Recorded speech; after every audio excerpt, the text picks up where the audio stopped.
Hey, hey, what's going on, guys? What's up, Ordimod? Ordiswap? Hey, how's it going today? Hey, I'm great, man. Things are going pretty Awesome. well. I think we just hit 70K Bitcoin a couple hours ago. So I think Yeah. people in here are probably pretty happy. What a time to host the spaces, right? Yeah, there's the word got out. Exactly. It's like THORChain Ordiswap Spaces Day. Let's hit all-time high real quick to set the vibes, right? And then get it going, right? Yeah, dude. THORChain, I mean, this is like ongoing, but we just broke all-time high volume for the network.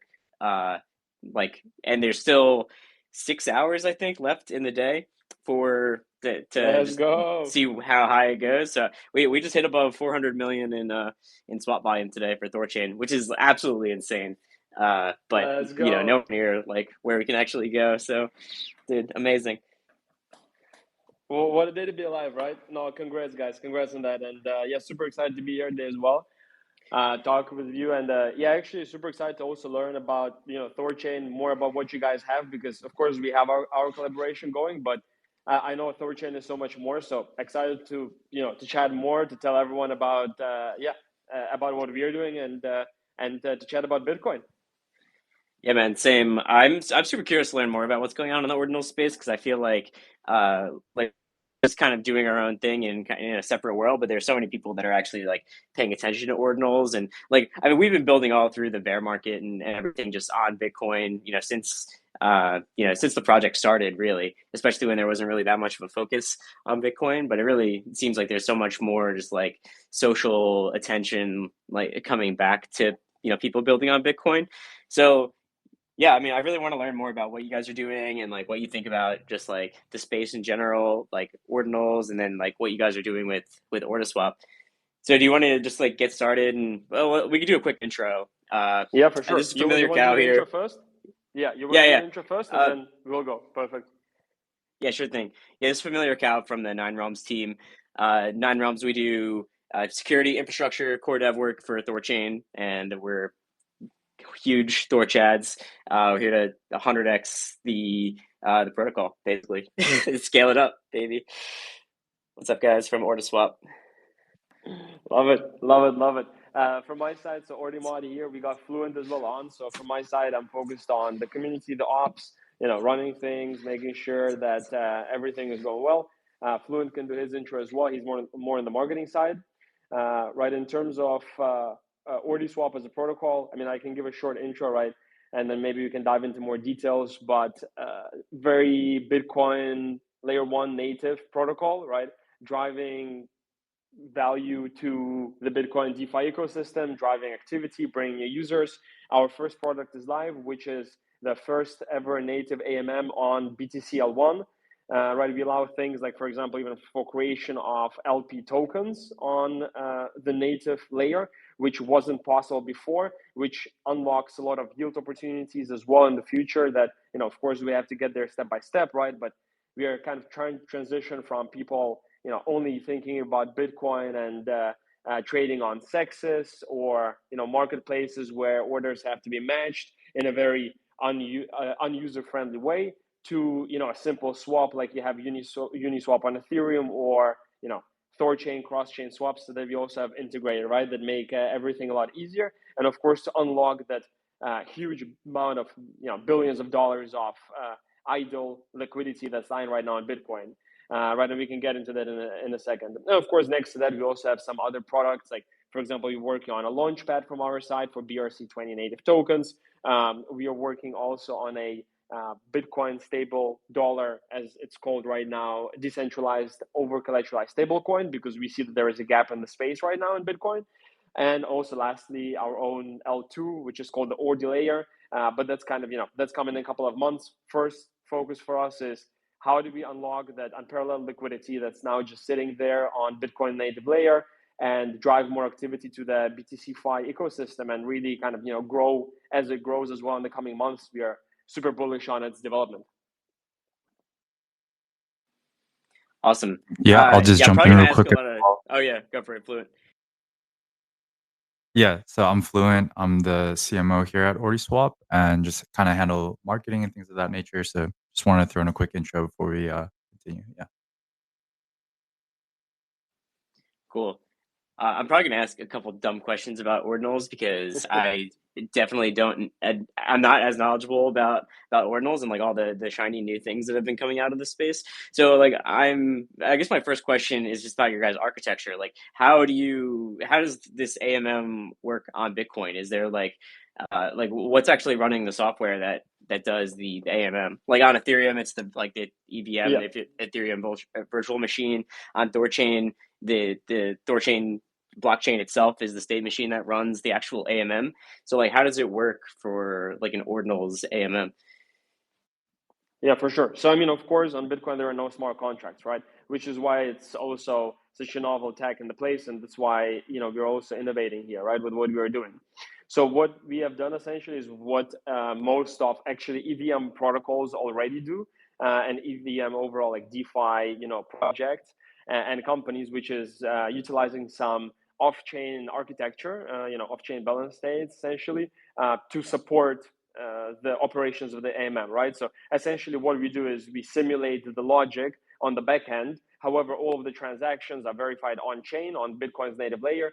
People can go to mempool and see them being confirmed. And tokens, sending both directions as it's supposed to be. But we facilitate and simulate the essential AMM logic in an off-chain environment, right? Some people would be like, "Oh my God, it's not decentralized or whatever." I mean, from one perspective, yes, but like everyone is missing that literally 90% of the protocols, even in EVM DeFi ecosystem, are using off-chain logic, right? I mean, you have like the biggest players like DYDX, for example, etc., right? And they're just like it works, right?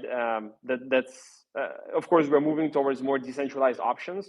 There are also some other possibilities here. Number one is just some more like novel technologies that are being introduced right on Bitcoin's native layer as well that support more decentralization. Like for example, from Unisat, you have their black and white module kind of well, how do you call it? Like framework, I guess, right? Which is, I mean, all of these different frameworks that just put some rules in place together, essentially, right, to support the decentralized, mechanism and provide more security, right? And then, of course, from the other side, you have like, for example, L2s that can be built on Bitcoin that can also support it in a more decentralized way and in a more, faster, like even less fees way, right? That's why we're also we have that L2 in plan. However, like there are still a lot of possibilities on L1. We recently, for example, conducted a swap when we were doing our V2 upgrades of the platform, which was in under, I think it was between like 3 and 7 minutes or something like that, and under $1 in fees, right? Which is pretty crazy if you think about it, like transacting, a swap on native Bitcoin, right? It's really, really good because normally like you need like 3 block confirmations, which is up to 20-30 minutes, right? What we have done is that we've made it possible to reduce that as well to in some cases even 2 block confirmations from 4 in some cases, right, as it was prematurely or before. So yeah, just innovating on a daily basis, man. Yeah, I mean, how do you even get fees down to $1? Was that just happen to be like a low fee day and it's a pretty light transaction, or is there like some kind of Yeah. like novel thing that you guys are doing to get fees down that low, like batching or something like that? Yeah, we utilize some of that, but also on the other side, there is, of course, you can choose different speeds, right? So if you want like if it's a low fee day, or if you're fine with lower speeds, then it can get on the lower side. But yeah, I'm not myself on the dev side, right? I know that the devs are really big brains, so they're working on all of those things to reduce the fees, increase the speed, and increase the user experience. But I mean, all of that stuff is also on chain, can be seen. Um, every day, we are trying to improve the protocol further with more upgrades, and it's still very much in the early stages, right? So, we have, of course, people coming to us and saying, hey, like in this swap, something, went wrong or something like that. We're always attending to every single one of those and trying to process them as quickly as possible. Because, of course, it's still very new technology and, still very early days, but yeah, super exciting.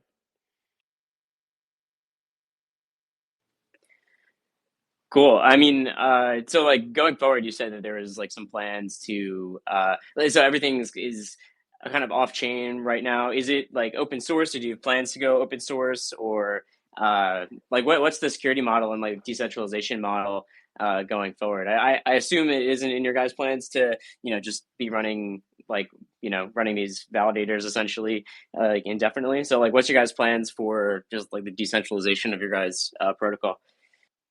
Yeah, for sure. I mean, from one perspective, or just to start with, again, it's not like everything is running off chain, right? You still have the transactions being confirmed on the native layer and all of that. So it's just the logic is being simulated off chain while you have the actual transactions being confirmed on chain, and the actual swaps are happening on chain as well, right? Which is amazing, right? Which is what you want. Of course, we are not right. If it would be all off chain, that would be totally different story. But from that perspective, yeah, we have a few ideas in mind, right? Like for example, novel technologies that I was talking about, like the black and white module, which is a totally different thing. Even I don't fully understand how it works, right? But also onboarding more validators, and then later on offering the L2 option for those that that are interested in that, right? That want to go down that route as well. Yeah, and do you think that there's like where's the demand for ordinals right now? Is it mostly people just interacting on Bitcoin L1, or do you think a lot of people are interacting on Bitcoin L2s, or like I'm just curious where the activity is on your guys' end. Like what are people doing? What are people swapping? Are they more interested in the L1s because there's cheaper fees, or Yeah. sorry, L2s because of the cheaper fees, or L1s because of the more better security guarantees? Yeah, I mean, from that perspective, there is a number of things here, right? Number one is like just the fact that you have a lot of the tokens that are just chilling in people's wallets, right? Inscriptions, right? Essentially BRC20 tokens or the standards, and of course, people want to do something with them, and when there's something available, like they are eager to try it out. Right now, if you look at like the available options out there, like for example, if you go to I don't know, OKX marketplace or Unisat's marketplace. I mean, overall the user experience of making trades, right, is pretty long, and you have to wait and you have to match the orders, right? So there is a lot of like progression from that model to, hey, you just go simply like you would go to Uniswap, right, and then go and just swap, right? You put in, I want to swap Ordi, I want to swap Ordi to BTC, and then within 5 minutes or 10 minutes you will have it, right? Essentially. So from that perspective, like there is just a lot better user experience, right? And even though people are very much used to the more centralized options or to the more like order book options right now, we have new users coming in every day and trying it out, right? And for example, we were onboarding one other token that also see the liquidity, which is one of our BD efforts, right? So we have, for example, like BRC20s.com token, Lego token, SATs, RATs, I don't know, Scan token, right? All of these guys we have recently announced as pools that are live. They have also added some liquidity from their side. I think not all of them, but some that had the available resources. And one of them, when supplying liquidity when making swaps, was like, "Yeah, guys, this is amazing. It took me 3.5 minutes and like $4 in fees, and I got the tokens just as it's supposed to, right?" So there is also that part of like, okay, how are we going to drive adoption, right? And overall, I think it's still worth noting, this is just the early days. We've hit like 300K volume recently on the platform, which is, if you think about it, like, okay, it's fairly no numbers, right? But if you think about the fact that there was no, anything like this, and people are totally used to another user experience and a customer journey, essentially, or user journey, then it's a pretty cool accomplishment, right? So our goal is just, let's increase the TBL as much as we can and get it into the millions, tens of millions, and of course then later on billions numbers. Right now we are just at, I think, even like around 500,000 or sub that. So there's still a lot of room to grow there for also like more efficient swaps, of course, less slippage, etc. And then drive user adoption from there. So we have a BD growth plan, but I think to answer your question more directly, it's just from the fact that there is just so much like idle liquidity and idle assets and value sitting there. And for example, for us, anyone can create a pool. Like you have some BRC20s, you can come on, in a permissionless manner, create a pool with BTC, start earning fees, right? The fee right now, for full transparency, the fee sharing is not live yet. So we are planning to have that up and running very, very shortly. We're just finalizing that, just as also the fee sharing with our token holders. But soon it will be, and then everyone will be able to also earn fees from their liquidity pools and all of that, which is like, again, another next level of like, what the hell? So now there is billions of dollars of assets, and I can earn fees by like supplying liquidity with BTC, like I would do it on ETH, right? So yeah, I mean, there is a lot of incentives, I think, and it just takes some time for users to like get used to it, start playing around with it, have more trust in the protocol, etc. Yeah, just to jump in here real quick as well. There's just a lot of liquidity on Bitcoin, and the entire goal of our protocol is to unlock that as much as possible. But as you know, it's pretty hard to build on Bitcoin. So currently, there could be some trade-offs, but the ultimate goal is to how to be as native as possible with as much decentralization as possible as well. So that's pretty much, the reason why we do have an Ordi layer L2 on the roadmap, which would allow us to have everything published on chain versus how we're kind of going about things now. And so, at some point there will be probably like a hybrid version, or, kind of like multiple instances of how we execute things. But essentially, Ordiswap is trying to aggregate as much of the liquidity on Bitcoin as possible, and including future standards. So currently, right now, there's a lot of attention on BRC20, ordinals, things of that nature. But if you're following the space, there's quite a few standards out there: CBRC20, SRC20, even things like runes, things of that nature. So we do have plans and want to be able to aggregate as much of that as possible. So I think you mentioned that most pairs on the network are with BTC, correct? I'm curious, like, what the security model is for Bitcoin specifically. Like, who actually holds the keys to the Bitcoin? Like, so okay, let's say I pair some BRC20 with Bitcoin. Like, Bitcoin go, and who controls the keys to the Bitcoin? Valid question, I think. Valid question. Would be good to have some of our devs on as well right now to give you more of a technological breakdown, of course, here, right? I think that it is controlled by a multi-sig environment from our side right now. So a secure essentially system in place from our perspective. Let me see if there's anything else in the docs that I'm missing overall, but I think that's it. And of course, you also get your own LP tokens in return, so you can only withdraw the liquidity then from with those LP tokens, right? So nobody else can withdraw it without you interacting with the protocol, essentially. And let me see if there's anything else in the docs that I can find. Meanwhile, on this topic.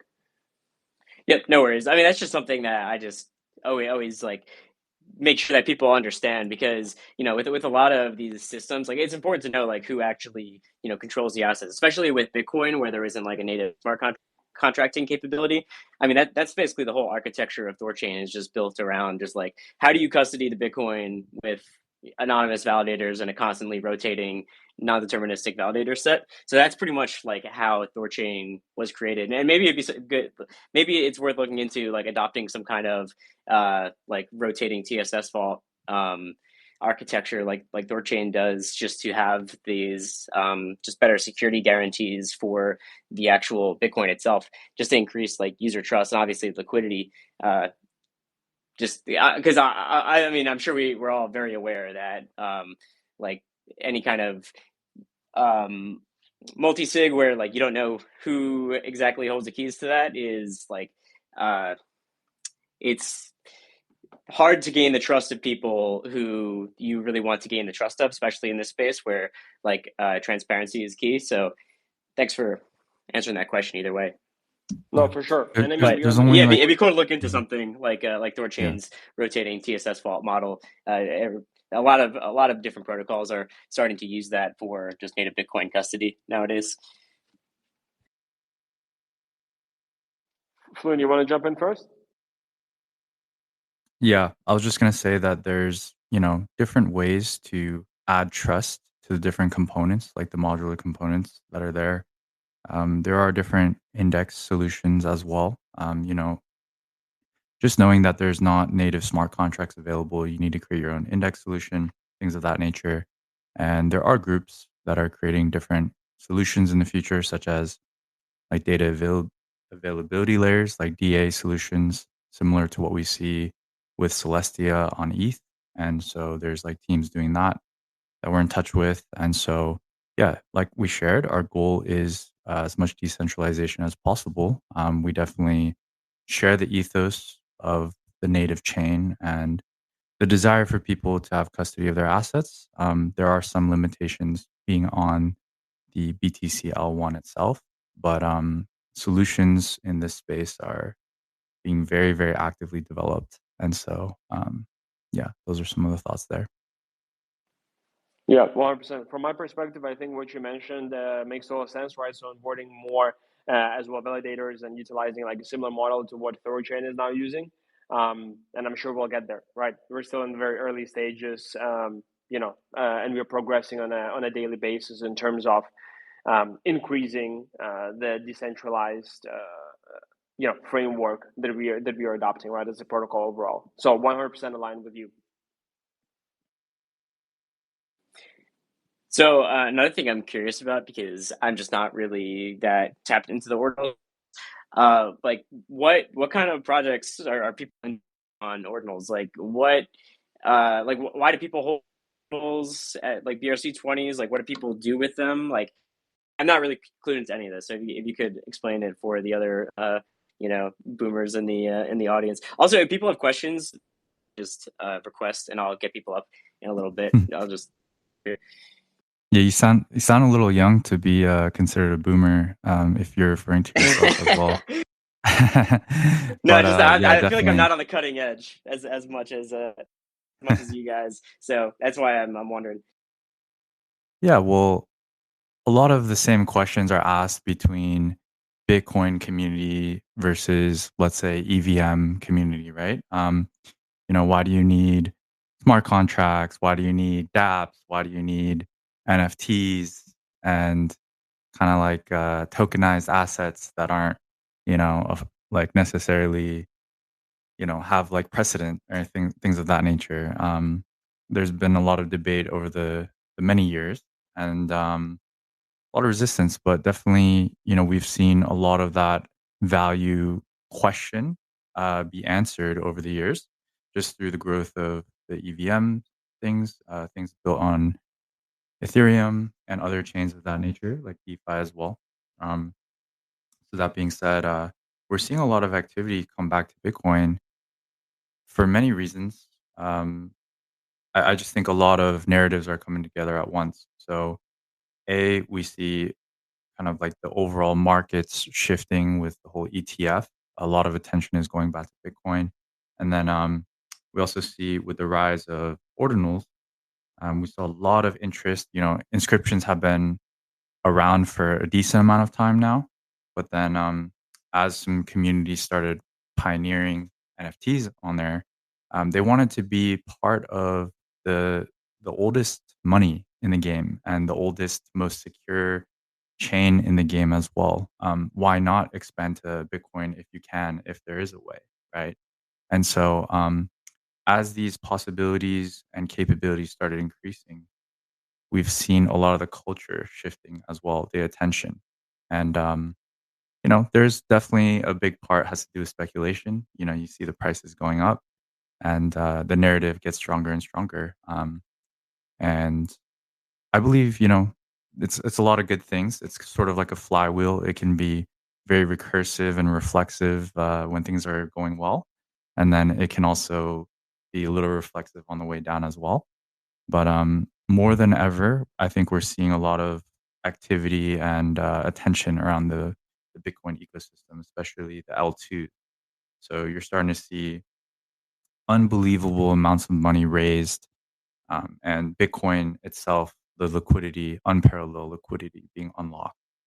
Some recent examples are, let's say, Merlin chain, for example, which is an L2 that recently had a staking program, and they were able to attract over 3 billion in TVL for Bitcoin.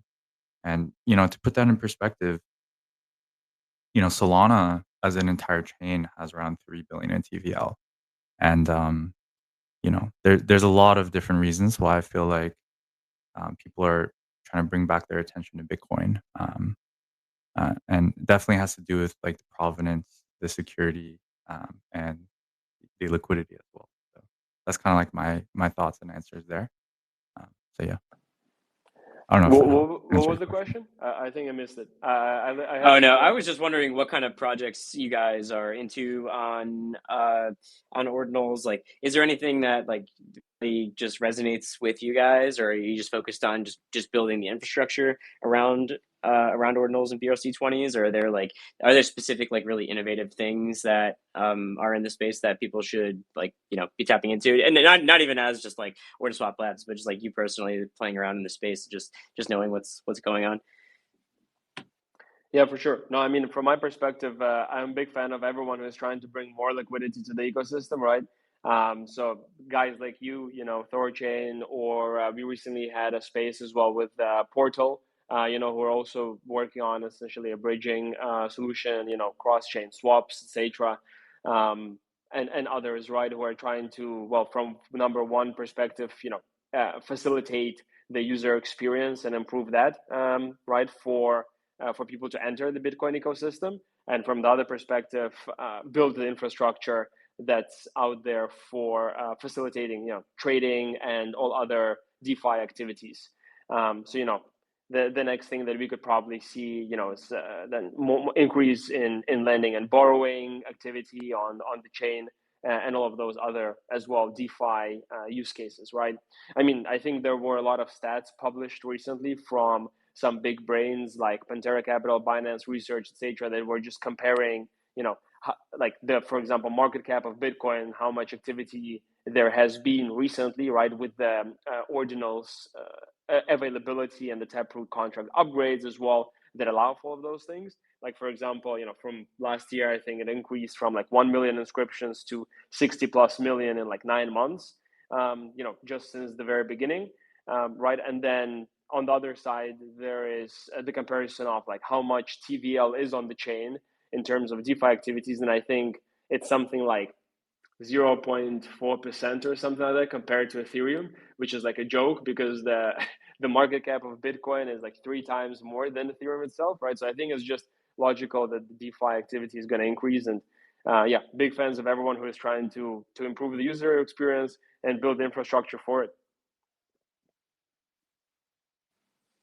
You mentioned lending and borrowing. I don't know if you guys saw, but we just raised our lending caps yesterday, burned 60 million Rune, and just greatly increased the lending caps of THORChain, like up to, I think there's enough room for like 2,000 BTC in collateral. So like it's interesting Yeah. because we're kind of building in the same space, but it's like very adjacent. Like obviously, like we've been doing this for a while, like way before Ordinals came about, but it's very adjacent because it's all just building on the same like base infrastructure of Bitcoin and obviously like other chains as well. But it's really just all around just like building infrastructure for Bitcoin. And that's like, that led to Yep. just the native asset rails, the swaps, and now and then savers, like the earning functionality of THORChain through providing liquidity, and now through lending. So it's like that's something that we're pretty excited about too. I'm interested to see like what kind of activity like is going to happen with like ordinals and on L2s, but like I think we're both pretty aligned that most activity is always going to be onto the L1 just because of the trust assumptions of being on an L2 is pretty is significantly greater than being on the L1 chain. So it's like figuring out how to build this stuff in the L1 layer is like the most Yep. challenging thing. And one of the things you guys mentioned earlier is like building a Bitcoin backed stablecoin. That might be something that you guys could use THORChain liquidity for, being able to liquidate liquidate positions of stable coins or whatever else you need. It's Yeah, well, very difficult, tell obviously, me building more. things on Tell me Bitcoin more. itself. Yeah. Tell me more, because I definitely agree with you here. So tell me more about the savers and the lending and borrowing part of THORChain, because I would love to learn more, and I think everyone also in the audience here would be interested from our side. Yeah, sure. So Savers is basically a single-sided liquidity provision mechanism on THORChain. So THORChain is built on dual liquidity. So it's like any AMM where it's all paired like Bitcoin and Rune, which is the native asset of THORChain.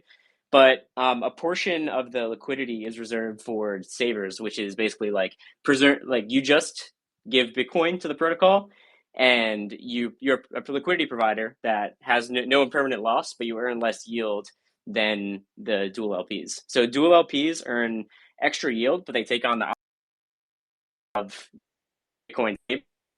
Savers just have to mechanism where they just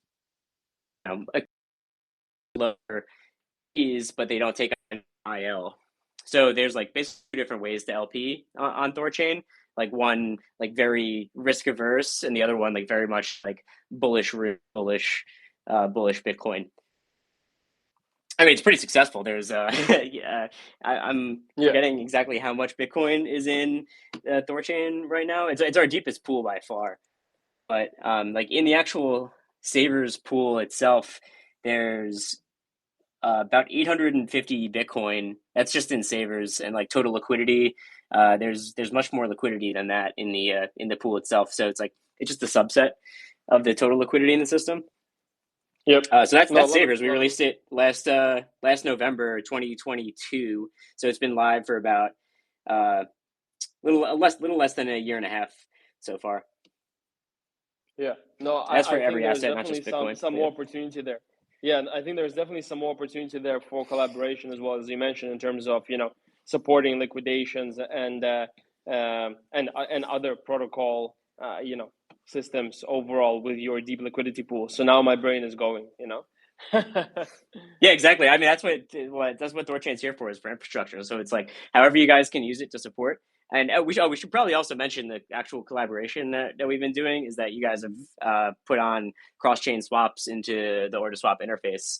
So you can go Yep. to Ordiswap and go to the bridge functionality, and not technically a bridge, but you can just obviously just use THORChain functionality to swap. And if you're on Ethereum or AVAX or any of the other supported chains, you can easily go from any other ecosystem to native Bitcoin, and then do whatever trading you want on Bitcoin.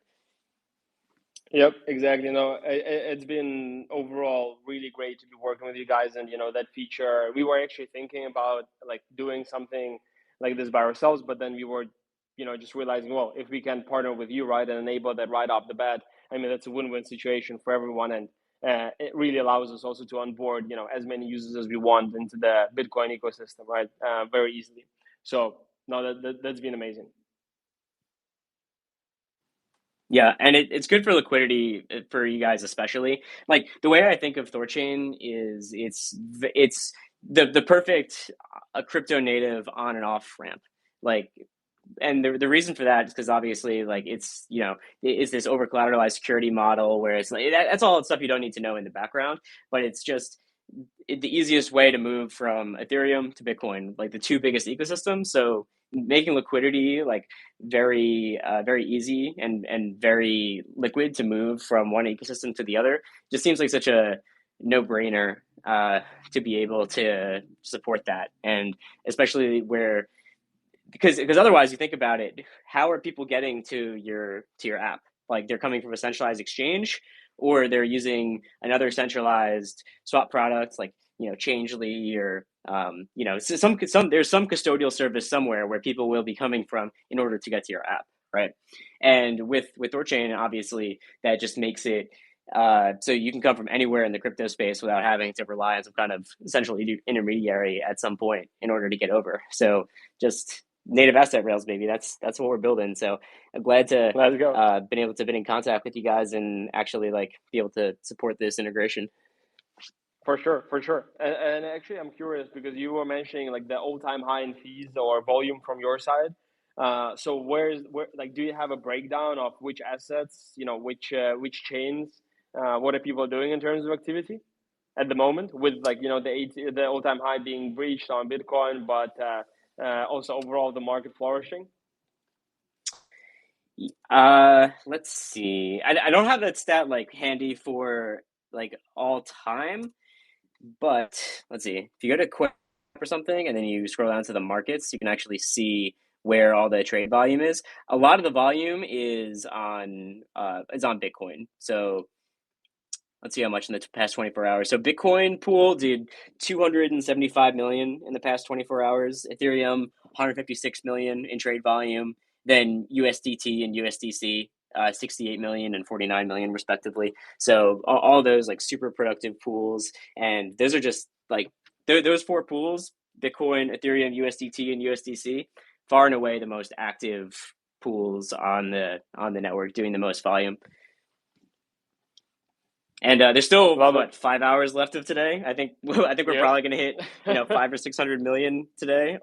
Only 500 million in volume today. So things are going pretty No, well. that's insane. That's insane. Absolutely, congrats, guys. Absolutely, congrats. That's huge, and good to No, see as thanks. well that most of that is on Bitcoin, right? So that's also good for us. Yeah, 100%. Because I mean, we're seeing everything trend towards on chain, and I think everyone knows that the final destination for all blockchain assets has to be the on chain itself. Like, there's no way that the most decentralized, the most like demanded decentralized asset, its primary liquidity venue is going to be on centralized exchanges and OTC desks. It's going to be on chain, and it's the only place that's doing that at scale right now is on THORChain. So I Yep. brought up a couple people to ask some questions. If other people like want to talk to the team or ask anything, then just request and we'll get you up. I'll start with Love it. Blockchain Entertainment. What's up? Hey, how's it going, guys? Hey, how's it going? Pretty good. So I've been in THORChain for a while now, ever since Shapeshift. Yeah, I'm switching to my headphones real quick. Yeah, no worries. All right, so like I had a quick question. With regards to borrowing and getting a loan from THORChain, what is the risks involved if, say, the price of I got a Bitcoin loan. I did a small one for like $800, and then I got I put up $800 as collateral and got $400 as a loan, and the slippage was like, I don't know, like 2.5 cents, 3 cents, something totally minuscule. But what would happen if the price would either double of Bitcoin in the next 30 days or halve in the next 30 days? Would my Bitcoin as collateral be at risk? Nope. So And you always get back your Bitcoin. So like if you put in, let's say, let's just simplify that to be like, if you put in 1 Bitcoin, then whenever you pay that debt back, whether Bitcoin's double the price from now or half the price from now, if you pay back that, let's say it's $30,000 in debt, you pay that $30,000 back, you always get that 1 Bitcoin back. So you get your Bitcoin whenever you pay the USD debt. So you pay that $400 back, Sure. then however much Bitcoin you have, that's just what you receive back. Okay. So it's right. irrespective to whether Bitcoin has gone up or down. Yep. And then like the amount that I borrowed, does that change? Because I didn't like borrow for USD. I just like put up Bitcoin as collateral and got Bitcoin as well because I figured the price is going to go up. And will the amount debt owed increase if say like the Bitcoin price doubles tomorrow? Would then the debt I owe double, or would that still remain the same because that's locked in the contract or whatever? Nope. The debt is always in USD. So you receive Bitcoin, but the debt itself is in USD. So you receive that $400 in debt, and you received it in Bitcoin, but the debt is in USD. So if Bitcoin doubles tomorrow, then I think you just discovered Bitcoin leverage, where you could then just sell half of it to pay it back, get your full Bitcoin back, and then keep the rest. So Yeah, that's exactly that's how. what it is. Yeah, that sounds great. Yeah, I was hoping that, but it seemed so simple. I was just so like, and before I did the liquidity provider thing, and that was like 2019, 2020 when, and then everything crashed, and like I lost a lot of what I put in, and so I'm leery about that. I don't want to like lose my Bitcoin. Um, but this seemed like a better option, and I'm buying Bitcoin every month anyway. So what's the point? Yeah. 100%, dude. Yeah, I mean that's what I've been Yeah. doing. Just put Bitcoin in, get USD debt, and then you can lever that into whatever other coin you want. It's pretty cool. Yeah, this is it's a great product. I really appreciate all the work you guys are doing. It's crazy. It's awesome. All right. No worries, man. Thanks for coming up. Yeah, no problem. Thanks for answering my question. Have a great day. Thanks. Amnestics, what's up?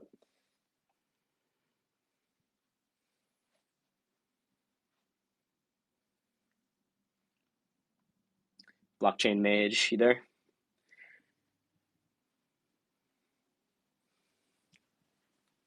Amnestics, you here? Maybe not. Let's just see if they want to come up. Anyone else wants to Sounds speak? good. Feel free. If otherwise, we can just keep talking. So let's just keep going. I'm curious what your guys' plans are. Like, what's your like short, midterm roadmap? What kind of things are you building, and like, what are you excited about in the space generally? Yeah, for sure. From my perspective, okay, off the top of my head, short term. So further improvements to the protocol and the swaps overall, the experience for the users, right? Onboarding more tokens, more liquidity. Coming out with the staking for the ORDS token holders, right? ORDS is an ERC20 token. What we're going to be doing is essentially, fee sharing with them from the protocol, plus also allowing them to earn then our BRC20 token that's coming out in kind of the next couple of weeks. Why? Well, because we need a BRC20 token on the BTC native layers. Of course, the BTC native protocol from our perspective to also do things like, incentivize, liquidity providing, and all of the other things as well, right, to increase the TVL, etc. So basically, ORS holders will be very, very well off. TLDR. On the other side, also the launch pad is in the final audit stages, so facilitating that as well in the coming weeks. That's the kind of two things in the short term side. I know we are working on some further UI UX improvements to the dApp overall, the way it looks, because of course for just normal Uniswap users or any other like normal EVM protocol users, I think we can improve there. So we're working on that as well. That's probably on the roadmap from our side. So it's like big things, and just overall further improvements and developments on the protocol side. Probably what I'm most excited about is I think just growth and user adoption from our side, because I just can sense how much potential there is as well in the coming months, and how much the ecosystem will grow as well. With we are seeing like new BTC related companies and protocols just raising insane amounts of money. There is insane backing for it as well, and I think everyone can feel it and can feel the potential. So we are excited, and I'm excited personally to be there from the very beginning, right, where I think it's a pretty monumental perspective here, and we'll see a big switch in activity soon in BTC-Fi. And then probably just overall seeing, like, what I'm most intrigued about is seeing all of these other new standards pop up and how they'll work out. We right now support BRC20s, of course, native Bitcoin, but there is all of the other things as well, atomicals, runes, etc., etc. So just curious, where this will go as well in terms of technology. We are pretty flexible in our backend in terms of supporting all of these other standards if we decide it's needed and if we see fit. But yeah, I mean, there is new things coming out now on a very quick basis. So yeah, excited to see where that goes. I'm curious also what Fluent has in mind. Yeah, definitely. So our team is made up of people who really believe in Bitcoin, and was pretty excited to see the rise of ordinals, BRC20s, things of that nature. But the existing solutions on where you could trade those things were pretty subpar. So you either have to go to some sort of like OTC marketplace, and as you guys know, that can be pretty reflective as well. It could be a little illiquid, or sometimes there's not enough, trading going on. So if you want to, buy certain size, that might be difficult, might move up the price a lot. Also, if you want to sell, you might not have any takers, things of that nature. So, when centralized exchanges came in, like OKX, they started seeing a lot more liquidity and things of that nature. But that being said, it's sort of gated, right? So it requires their approval of those assets to be on their platform, things of that nature. Just a lot more moving pieces, and we were looking for ways on how to do this on Bitcoin L1. How do you take these other ecosystem tokens that are being built? And we think that this is a growing market. It's only going to kind of go up as the interest in Bitcoin overall goes up as well as these other standards. So, the initial problem set that we wanted to solve is, without L2s, without other, kind of off ramping of things, how do we keep everything on Bitcoin L1? And of course, we had to come up with some innovative ways to do that. And as we onboard more standards, there's going to be, things are going to be easier in some ways. Things can be, a little harder in other ways. But ultimately, as we continue to develop these solutions, we're trying to be kind of the hub of creating and aggregating value on the L1 chain of these other like ecosystem type of tokens. So whether it's BRCs, other standards that are out there, you should be able to soon see that coming on our launch pad. Just anybody be able to create their own project, and then in the future provide LP so that people can trade it on chain permissionlessly in that sense, things of that nature. And then, as we shared BTSD, that would be a pretty big thing as well, just to be able to have liquidity in a more stabilized asset that is over collateralized.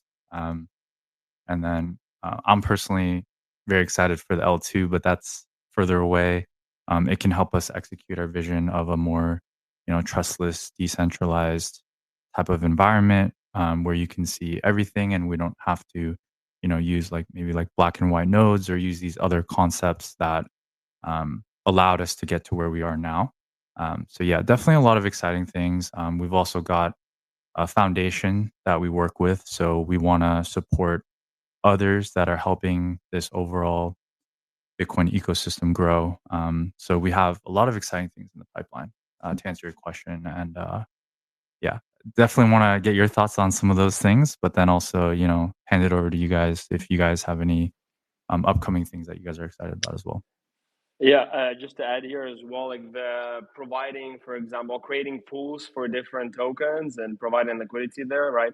Just that perspective, just by itself, is like super exciting and enticing, I would say, right? Because I think we are now working on like a case study content piece, comparing to other solutions that are out there.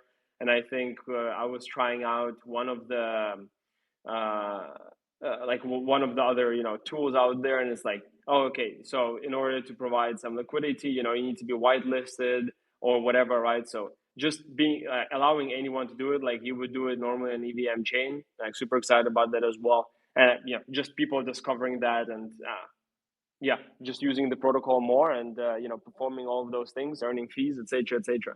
Yeah, just the beginning. Yeah, very cool, guys.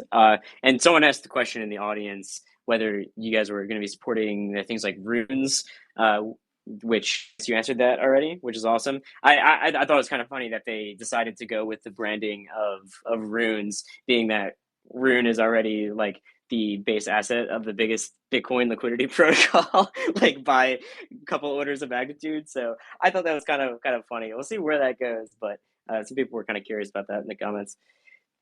Um, Johnny Lake, Johnny Lakers up here. Yeah. Hey, Hey, question? thanks, guys. Yeah, I just have a question for anybody on the panel. Myself, I'm new to DeFi, and I know that with the Bitcoin halving and all that, and I think that this bull run coming up is going to be, a lot of eyes on Bitcoin, and I think the ordinals has caused Bitcoin's been mostly with the boomers, and it's been with the ordinals, it's kind of made it cool again. So I figured, man, I looked into, I was gonna invest in Ordis, man. I'm like, oh man, I missed that. It went up to like $80. I'm like, what else could I invest? And I seen Ordiswap, and I seen that it said like on there that's like the next Uniswap of Bitcoin basically. So is it truly the Ordiswap the first decentralized exchange on Bitcoin, or I'm and forgive my ignorance, I'm just kind of new to all this, man, and I know it's all kind of new as well. So thanks. Oh no, for sure. No, great question. Yeah, indeed, we are the first true native BTC L1 AMM essentially, right? So exactly allowing somebody like you to then be able to easily swap into Ordi when it's early on is something that we wanna enable users to do. Yeah, and anyone who is new to the Bitcoin ecosystem and overall wants to get exposed to any of those other tokens, right, with a more seamless overall trading experience. So yeah, 100%. If you want, like, just join into our community, Telegram, Discord, and yeah, we'll be able to answer any questions there as well. Yeah, thanks, man. I followed everybody on the panel here, so appreciate it. Love it. Thank you, man. Word. Also brought up scaling. Hey, what's up? Hey, do you hear me? Yep. Okay, Yep. so I wanted to ask, when is staking and Ordipad coming out? Is it next week or some other date? Yeah, good question. Devs are hard at work, so to say. I don't have actually an exact date. Like, we haven't published an exact date for the release. I know it's very, very close. We have finalized the audit with Slow Mist on the staking module, so that's already finished, and that's kind of the first thing between those two. Ordipad Ordipad would come after the staking module. And yeah, we're excited for the release of both, and yeah, we'll publish, of course, everything in the announcements as soon as we can, in terms of any dates or timings on that side. And about Rios, if I pronounce it right, is it Yeah. coming out the same time as staking? No, it wouldn't be exactly like the same day, right? So staking is also connected to the fee sharing from the protocol. So with staking, you will be getting essentially straight up, BTC, and then Rios will also come and join into the party. We are now aligning as well on the launch, so we have 2 launch pads that we are going to be launching on for Rios to also, get some more eyes on us and on the protocol, attract some users, etc. Alongside some, of course, more growth focused activities there. But I think that Rios should also be taking place in the next couple of weeks, I would say. Like, it's very much not too far off. Like, So we're by the finalizing end and of the month, preparing for the probably. launch. Ideally, yeah. I don't want to give any exact I dates, understand. of course, as always. So we had a problem. Anyway, by the way, for Rios, will it have pre-sale and some utility, some like specific utility? Yeah, for sure. So on Rios, there will be no like big. We're not planning any big raise. So we have a small, limited, like, KOL round just to onboard more strategic partners, essentially, and more people that can help spread the word on that side. There will be some utility from the perspective of, like, for example, dual network fee accrual effects, right? So you have Ords on one side and Rios on the other side, and they would work together from that perspective, plus things like allocation for Ordipad launches and more things that we're going to reveal as well. Have you already found? So definitely, we're definitely planning to add as well utility to Rios, like, wherever we can, right? But Ords is still kind of the main core protocol utility token. Have you already found some projects for Ordipad to be listed when Ordipad comes out this month, or are you still looking for them?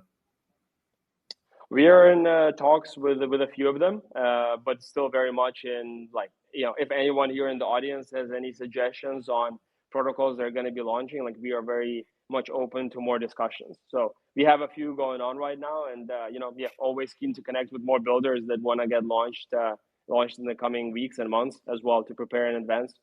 My suggestion in the Discord server of the orgs was that for stakers, if you could find out projects that are also willing to get like 1 to 3% allocated to stakers of orgs, so that will basically mean like an airdrop for or stakers from the projects that are on Ordiswap. Yep, definitely thinking in the same direction as you here. 100%. Yep. That will basically. So, sorry for interrupting you. No. I just wanted to say that. Yep, definitely thinking and working on that as well. Because that will both like advertisers and those projects both will benefit from that.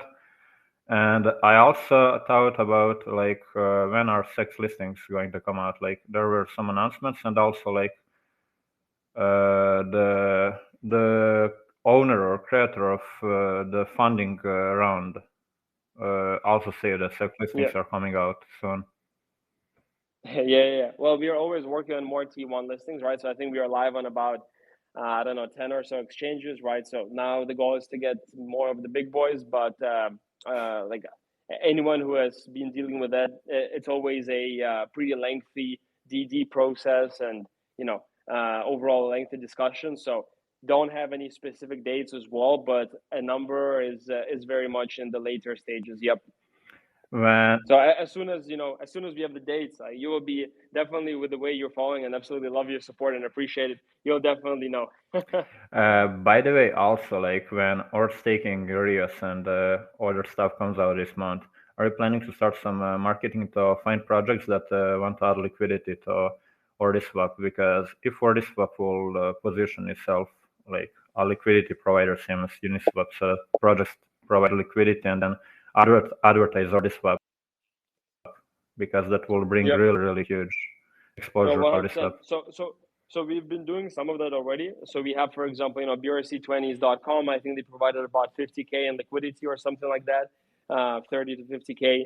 A few other projects as well. Some projects literally just like create their own liquidity pools and reach out to us for help with co-marketing and spreading the word, which we are always open to. And we're only going to continue on that side. So we have a few more discussions going on, like for example, Track, and a few other bigger tokens as well. Next to just any new ones that are coming out, right? Of course, I think we have close to like 10K holders right now and very good visibility on the socials. So it's kind of a win-win for everyone. And yeah, for sure. Well, so we've already started that. I think we've had like four or five being announced right now. And we're just going to continue pumping those out as they come and as those discussions are being finalized. Well, about holders, I think there is already like at least 20,000 because sex holders aren't really listed on Etherscan. Of course, yeah, true as well. So, though, my idea was because like there are going to be a lot of meme coins, of course.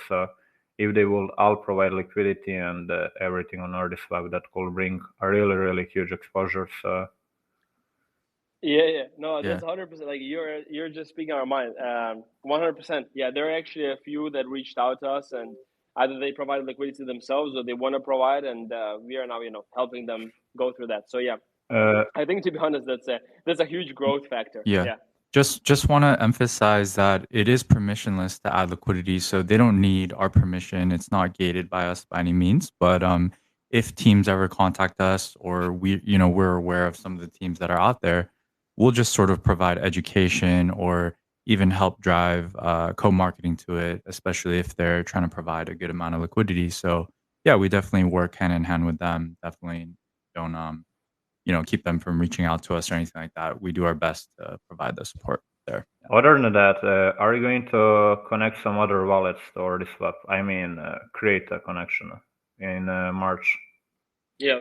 What are you thinking? We have Xverse, Unisat, Phantom. I think we need to add OKX still. Let me check if that's. There is a lot of what else? There is a lot of those like sex wallets, like DEX wallets, but basically they're DEX wallets.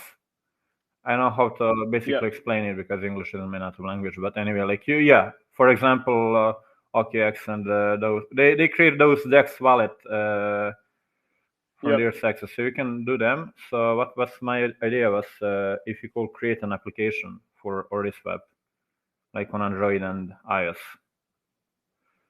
That would. I mean, I think everything is possible in the future, right? I think right now just a mobile-friendly like web app works really well, right? And just improving the UI UX from that perspective, we still have some work to do there.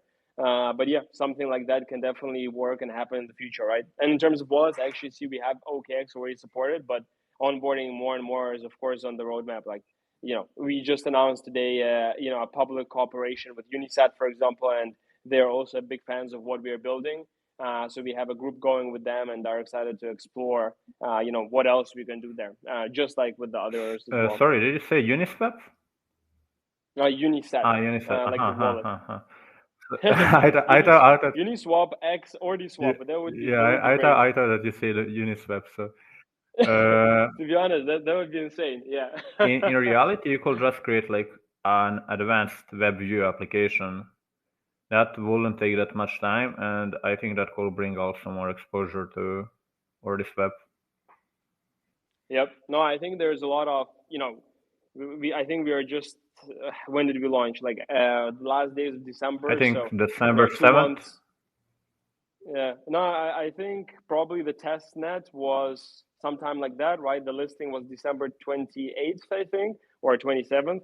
But yeah, so, a couple of months in, of course, there are still a lot of improvements. So we started with some V1, right? We already upgraded once the UI, and there is still a lot more work to do. But yeah, super excited. It's we love moving in this kind of step-by-step progress, right? To also, get feedback from people like you, incorporate it on the get-go, and then progress on a weekly basis. And one last question. I know that it's up to market makers, but when are futures going to be enabled for ords? Because futures are basically the main market where market makers are working on. So if futures are enabled, I think there is going to be much more exposure and price and market can increase on ords. It's a good point. It's a good point. We've been having some early discussions on that, and we have a number of partners that that can help us with that. So it's in the discussion stage, and we're just assessing. Okay, when is the right time? Alongside all of the other things that we work on. For example, I was in Mabi when it was like 2.5 cents. When it went to 6 cents, they enabled futures and it went absolutely wild, like to 25 cents in like few days.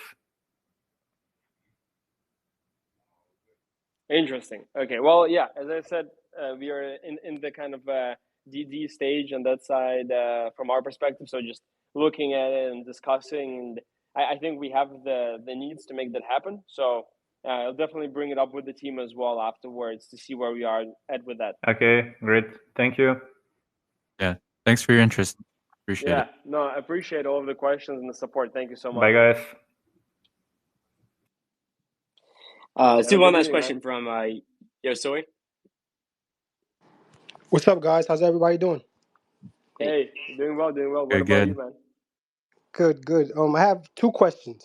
My first question is, when Runes Protocol comes out, will you guys be supporting it? Yeah, so that's the Runes question. I mean, from our perspective, I mentioned already before, I think that we have the backend being built in a pretty flexible way, so we can support like atomicals or runes, for example, right? When we see the fit for it, but we still believe that right now, like on the BRC20s, for example, space, there's still a lot of more growth for us there, right? Overall, so we are also careful in terms of like jumping from one thing to another. That can probably, or that might not lead to the best results. And yeah, just like we have the ability to do it whenever needed, but just assessing when is the right moment for us to do so. Yeah, but 100% like we can. We're definitely observing very closely these other standards, and we're very aware of different innovations that they're bringing. But yeah, there's kind of a standard war going on out in the Bitcoin ecosystem for different functionalities, things of that nature. So definitely observing closely if that helps answer your question. I only ask because you hear guys like Casey Rodenmore say he feels like BRC20s are not going to make it. So that's why I asked that one question. My other question is, what do you say to people that say you guys are not on the Bitcoin protocol. You guys are ERC20, and they won't support that. Yeah, I had a few people come in, at the beginning on that, right? And I mean, I don't really get the full perspective on that, because on the on ETH, right, as an ERC20 token, you have much more potential in terms of like adaptability of the token right now, with even like trading avenues and then exposure, holders, etc. One of our main goals is to increase the BTC-Fi activity, which is now still in the very early stages. So like from our side, what more aligns with our ethos is to find out innovative and clever ways, such as, for example, working together with THORChain and integrating cross-chain swaps, etc., to bring more people from e.g. the ETH ecosystem to the BTC ecosystem, versus like just cooking within the BTC ecosystem, right?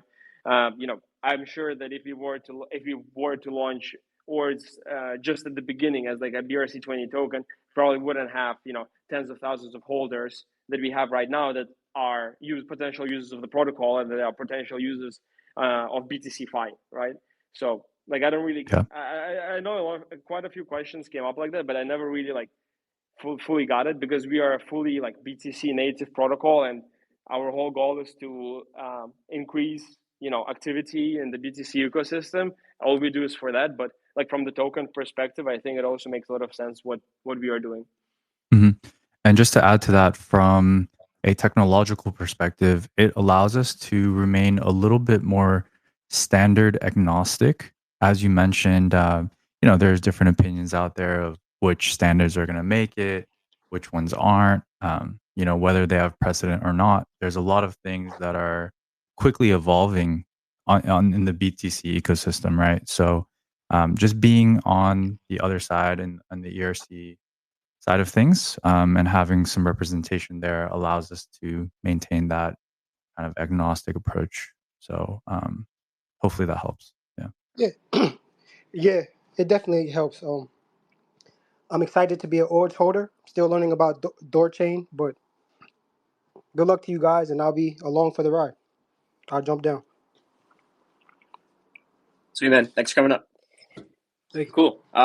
Let's wrap it up. But if you guys have any closing thoughts, I mean, I just want to say that obviously, like, just building cross-chain rails for Bitcoin, it's great to be out here working with you guys. So anything we can do to just make the experience better of just moving assets cross-chain, or any other functionality that you'd like to add to your platform, like savers or lending, for example, both of those would be super cool. So just feel free to hit us up for anything, and obviously best of luck to all you guys out there. And if you're into the whole, if you're into ordinals, if you're into BRC20s or whatever on Bitcoin, try out THORChain as decentralized rails. If you do things on Ethereum or any other ecosystem, it's the best way to get onto Bitcoin or off of Bitcoin, instead of giving your coins to a centralized exchange or a swap service. So yeah, go check it out. Thanks for coming, everybody. Love it. Thank you so much as well. Yeah, if anyone has any questions, join in the community. You have the Ordiswap account here, so anyone is welcome. Telegram, Discord, and try out the app. Let us know any feedback. Yep, thank you again for hosting. Lovely Friday evening. Yeah, looking forward to working together further and chatting again soon. Yeah, thank you so much, guys. Thanks to everyone in the audience, and appreciate you as well, the host. Such a great job. Yeah, have a good one. 100%. Awesome. Thanks, everybody. See you.